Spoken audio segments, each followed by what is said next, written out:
भारत ने ढाका को ये चेतावनी दी है कि वो जानबूझकर भारत को उकसाने से बचे, अन्यथा नई दिल्ली को ठोस कदम उठाने के लिए बाध्य होना पड़ सकता है। ये चेतावनी केवल मौखिक स्तर पर सीमित नहीं रही। भारत ने सिलीगुड़ी कॉरिडोर के पास 3 नई सैन्य छावनियां स्थापित करने का निर्णय लेकर अपने सुरक्षा ढांचे को और मजबूत कर लिया। इस कदम को भारत की स्पष्ट रणनीतिक संदेश के रूप में देखते हैं।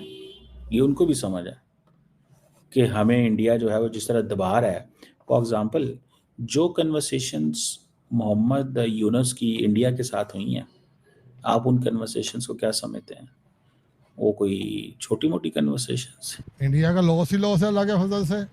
क्या समझो, मेन चीज़ ये है कि उसको तो मौत पड़ गई होगी ना, क्योंकि ये तो हमारा इस्लामी भाई है, छोटा भाई है, ये इन्हीं लोगों की वजह से जुदा हुआ था।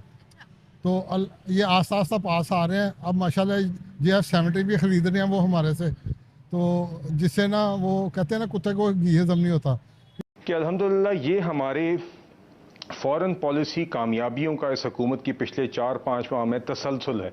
और उसकी एक और कड़ी है जिसमें अमेरिका के साथ स्ट्रेंथनिंग अलहदा है, चाइना के साथ मजीद स्ट्रेंथनिंग अलहदा है, गल्फ ममालिक के साथ, सऊदी अरेबिया के साथ आपने देखा, ईरान जो उन्होंने किया था, जो ट्रंप ने किया था। मोदी साहब जो हैं उनको फौरन पता चल गया है। एक तो इसने वो पाकिस्तान इंडिया का वो पाकिस्तान करते रहा, ब्रिलियंट पीपल, ब्रिलियंट ये वो, मैं उससे और इनको पीस ट्रीक दो और हमने सीज फायर हमने माना, ये मैं बिल्कुल नाकाम। दोस्तों, पाकिस्तान के बाद अब भारत ने बांग्लादेश का तगड़ा इलाज कर डाला है। आप सभी को पता है कि बांग्लादेश की नज़र इस समय यूनुस सरकार के नेतृत्व में सिलीगुड़ी कॉरिडोर यानी भारत के चिकन नेक पर है। और यूनुस तो ग्रेटर बांग्लादेश बनाना चाहता है और भारत के जो 7 सिस्टर राज्य हैं उनको बांग्लादेश में शामिल करने का पूरा प्लान है उसका। तो भारतीय सेना भी चिकन नेक के पास छावनी डालकर बैठ गई है और खबर है कि 3 नई छावनी सिलीगुड़ी कॉरिडोर में भारत की तरफ से स्थापित करी जा रही है। यहां पर भारी भरकम डिप्लॉयमेंट भारत की तरफ से करी जाएगी, क्योंकि यह इलाका भारत के लिए काफी ज्यादा महत्वपूर्ण है। यहां पर दुश्मनों से चारों तरफ से भारत उभर चुका है। साथ में पाकिस्तान का बांग्लादेश के साथ गठजोड़ भी यहां पर भारत के लिए बड़ा खतरा बन सकता है। और इसीलिए इस इलाके में भारतीय सेना ने ब्रह्मोस से लेकर हर चीज तैनात करना स्टार्ट कर दिया है। भारत ने ढाका को ये चेतावनी दी है कि वो जानबूझकर भारत को उकसाने से बचे, अन्यथा नई दिल्ली को ठोस कदम उठाने के लिए बाध्य होना पड़ सकता है। ये चेतावनी केवल मौखिक स्तर पर सीमित नहीं रही। भारत ने सिलीगुड़ी कॉरिडोर के पास 3 नई सैन्य छावनियां स्थापित करने का निर्णय लेकर अपने सुरक्षा ढांचे को और मजबूत कर लिया। इस कदम को भारत की स्पष्ट रणनीतिक संदेश के रूप में देखा जा रहा कि उसकी क्षेत्रीय संप्रभुता और सीमाई अखंडता से किसी भी प्रकार का कोई समझौता स्वीकार नहीं किया जाएगा। तनाव की जड़ एक विवादास्पद पुस्तक से जुड़ी है जिसका नाम है आर्ट ऑफ।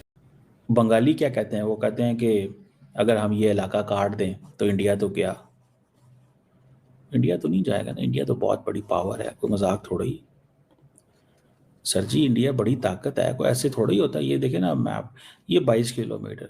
मसला ये नहीं है कि बांग्लादेश कुछ ऐसा करेगा, मसला ये है कि अगर इंडिया को यहाँ पे इंगेज कर दिया जाए किसी चीज़ में भी, तो फिर क्या होगा? मेरा नहीं ख्याल इंडियन फौज अभी इस फ्रेमवर्क में बंगाली फौज इस फ्रेमवर्क में सोच रही होगी, लेकिन इंडियंस आर प्रिपेयरिंग बिकॉज उनको पता लग गया है कि ये चीज़ जो है वो that is on the cards,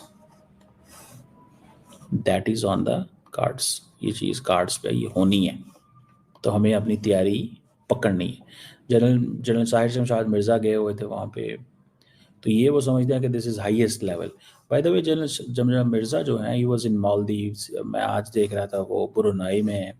I think he is about to get retired. General Mirza जो है, he is about to get retired. तो उनको थोड़ा सा ये मसला जो है वो आ रहा है, ठीक है, तो इसलिए वो ये सारा कुछ कर रहे हैं। तो बहरहाल it's a point two ponder. ये पॉइंट है देखने के लिए कि किधर कैसे क्या चीज़ करने की ज़रूरत है और किस तरह करने की ज़रूरत है। ये पॉइंट किधर कैसे क्या करने की ज़रूरत है और इसमें क्या होना है, ठीक है। सो मेरा इसमें व्यू ये है कि इंडिया अपनी प्रिपरेशंस उन्होंने शुरू कर दी हैं, तो वो समझ रहे हैं कि पाकिस्तान और बांग्लादेश इस वक्त काम कर रहे हैं और ये बांग्लादेश को भी समझ है, याद रखें कि अल्हम्दुलिल्लाह ये हमारे फ़ॉरेन पॉलिसी कामयाबियों का इस हुकूमत की पिछले 4-5 माह में तसलसल है और उसकी एक और कड़ी है जिसमें अमेरिका के साथ स्ट्रेंथनिंग अलहदा है, चाइना के साथ मज़ीद स्ट्रेंथनिंग अलहदा है, गल्फ़ ममालिक के साथ, सऊदी अरेबिया के साथ आपने देखा, ईरान के साथ आपने देखा कि कितनी बेहतरी आई है, सेंट्रल एशियन स्टेट्स के साथ, अज़रबैजान के साथ ख़ास तौर पर हमारी एक मज़ीद स्ट्रेंथनिंग हुई है और अब हमारे बांग्लादेश के साथ जो ये एक तारीखी विज़िट हुआ है, तो अल्लाह ताला जी इसी तरह हमारा जो बैनुल-अक़वामी सतह पर हम पाकिस्तान को स्ट्रेंथन करना चाहते हैं और अपने की स्ट्रेटेजिक पार्टनर्स के साथ अपने ताल्लुकात बेहतर करना चाहते हैं, जिससे हमारे कौम को भी फ़ायदा हो। ये तसलसल इसी तरह ही चले जाए और चलता रहे। और साथ ही मैं अफगानिस्तान का भी जिक्र करूँगा, आपने देखा कि वहाँ पर भी तारीखी दौरा हुआ, तो ये एक और कामयाबी है जी, और अल्लाह ताला करे कि इसको हम आगे लेकर चलें और ये जो एक नया आगाज़ हुआ है कि पाकिस्तान की फॉरेन पॉलिसी स्ट्रॉन्ग होती जा रही है। इंडिया अगर बांग्लादेश के साथ कनेक्टिविटी मजबूत करता है, स्ट्रेटेजिक टाइज मजबूत करता है और पाकिस्तान दोबारा उस खत्ते में वापस आ रहा है, बांग्लादेश के साथ फ्रेंडशिप कर रहा है, तो ये इंडिया के लिए एक एडवांटेज हो सकता है या इंडिया के लिए एक रिस्क क्रिएट हो सकता है। क्योंकि अगर हम बॉर्डर टेंशंस देखें बांग्लादेश की और इंडिया की, तो वो भी काफ़ी ज़्यादा बढ़ चुकी हैं। तो आपको क्या लगता है ये चीज़ उनके लिए एडवांटेज है या रिस्क है? नहीं, एडवांटेज तो नहीं है, उनके लिए रिस्क होगा, ऑब्वियस सी बात है। हमारा उनके साथ कनेक्शन ज़्यादा अच्छा हो रहा है। अब हम इसी वॉर को देखें जो अभी हुई थी, तो हमारी मिलिट्री, हमारी एयरफोर्स स्ट्रॉन्ग है, तो उस तरह से उनके लिए वाकई एक रिस्क है इंडिया वालों के लिए कि अगर उनकी टेंशन्स बढ़ रही हैं तो हम बांग्लादेश के साथ हैं, हम उनको सपोर्ट कर सकते हैं। एक आखिरी सवाल आपसे पूछना चाहूँगी, आपको लगता है कि ये बायलैटरल ऑप्टिक्स ही हैं या ये ट्राईलैटरल भी हो सकते हैं? फॉर एग्जांपल इंडिया के लिए बांग्लादेश भी बहुत इंपॉर्टेंट है, तो इंडिया, बांग्लादेश और पाकिस्तान, ये ट्राईलैटरल रिलेशन हमें नज़र आ सकता है या फिर बायलैटरल ही रहेगा? ट्राईलैटरल हो ही नहीं सकता। जहाँ पाकिस्तान और इंडिया आ गए हैं तो वो दोनों एक ही कंट्री के हिमायती हो ही नहीं सकते। अच्छा, तो ये ऐसा क्यों है? इंडिया ना तो इंडिया पाकिस्तान को समझ सकता है और जो इंडिया जो मुतालबात करता है पाकिस्तान वो पूरे नहीं कर सकता, तो इनकी कभी बन ही नहीं सकती मुतालबात। जैसे कश्मीर के देख लें, अब इंडिया चाहता है कि कश्मीर हम उनको दे दें, लेकिन कश्मीर हमारा पार्ट है, हम इस पर ही नहीं मुत्तफिक हो सकते। तो यही हमेशा से लड़ाई रही है और ये रहेगी। Thank you. दोस्तों, भारत बांग्लादेश कभी अच्छे मित्र हुआ करते थे, परंतु जब से मोहम्मद यूनुस आया है तब से भारत के नॉर्थ ईस्ट के राज्यों को तोड़ने के लिए इसने हर एक काम किया है। सबसे पहले पाकिस्तान के साथ मिलकर यह ISI को बांग्लादेश के अंदर ले आया, फिर पाकिस्तान की सेना और बांग्लादेश के बीच में गठजोड़ भी दिखाई दे रहा है और अब खबर है कि ग्रेटर बांग्लादेश के मैप भी पाकिस्तान की आर्मी को और टर्की के लोगों को सौंपे जा रहे हैं इस बांग्लादेश के यूनुस की तरफ से।